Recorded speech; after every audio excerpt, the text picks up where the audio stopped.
Team India star batter Virat Kohli తన super form కొనసాగిస్తున్నాడు. South ఆఫ్రికాతో one day సిరీస్లలో దుమ్ము లేపిన విరాట్ ఇప్పుడు కివీస్ తో వన్డేల్లో కూడా అదే తీరును కనబరుస్తున్నాడు. వడోదర వేదికగా న్యూజిలాండ్ తో జరుగుతున్న మొదటి వన్డేలో కోహ్లీ దూకుడుగా ఆడుతున్నాడు.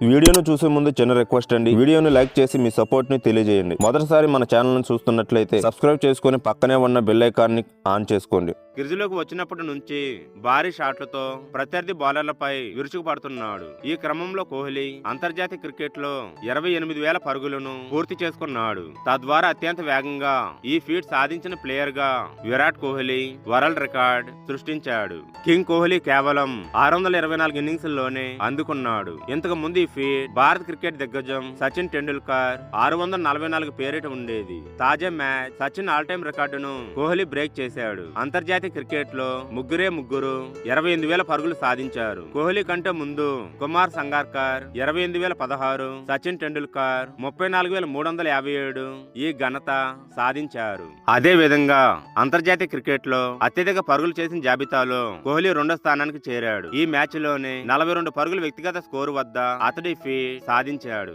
ఈ మ్యాచ్ లో విరాట్ కోహ్లీ 91 బంతుల్లో 93 పరుగులు చేశాడు. ఇంతకు ముందు ఈ స్థానంలో సంగార్కర్ ఉండేవాడు. తాజా మ్యాచ్ లో అతన్ని కోహ్లీ అధిగమించాడు. కోహ్లీ కంటే ముందు సచిన్ ఒక్కడే ఉన్నాడు. అయితే కోహ్లీ కేవలం ఒక ఫార్మాట్ లో మాత్రమే ఆడుతుండటంతో సచిన్ రికార్డ్ బ్రేక్ చేయడం కష్టమనే చెప్పాలి.